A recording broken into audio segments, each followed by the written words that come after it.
Around the world, people's greatest need is Jesus. They're looking for hope and they're looking for answers. And that is the same as in Illinois. People need hope, people need answers, and we have the answer. We just need to share Him, Jesus, with others. I grew up in Jacksonville. We were here when I was a young child, here at Lincoln Avenue, in fact.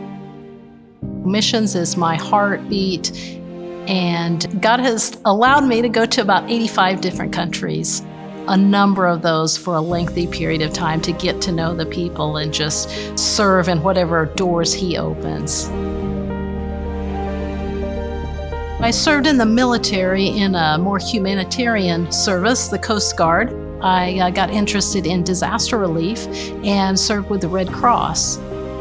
When I moved back to Illinois, I came here to Lincoln Avenue and wanted to do disaster relief and ran into Carol and Thurman Stewart.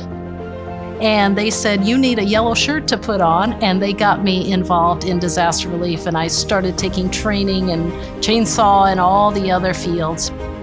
Ended up in chaplaincy and have seen God use that as a very open door to people's hearts here in Illinois when disasters strike, as well as all across our nation. Some are called to foreign missions, some are called to missions far away, and that's a calling, but all of us are called to missions. And Illinois is a huge mission field that we can make a difference in the people around us. I try to encourage people, and especially women as I have opportunity, that God can use us anytime, anywhere, and there are always people that need that encouraging word, or they need the gospel. It's important for younger women, be they girls, teenagers, young moms, to see women doing things, speaking, having a voice that builds the church and builds unity in the church and points to opportunities that they can be used of God in whatever way God puts on their hearts. In the church, whether it's Jacksonville or across Illinois, I think the greatest thing most women look for is connection.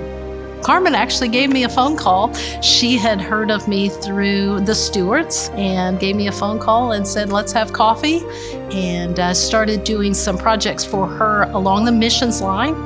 It's kind of developed more into women's discipleship and bringing our priority women's group into greater networking all across the state. The women's discipleship and leadership fits into every area of life. Women in the marketplace, women in the churches, and that leadership that you learn, because you learn about leading self well, you learn about leading others. It's something that can help you whether you ever see yourself as a leader or not.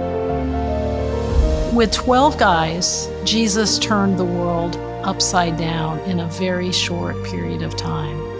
And I believe He still wants to turn our worlds upside down with the gospel. If each one of us lives obediently to Christ and shares our life with one another, I believe it can happen again.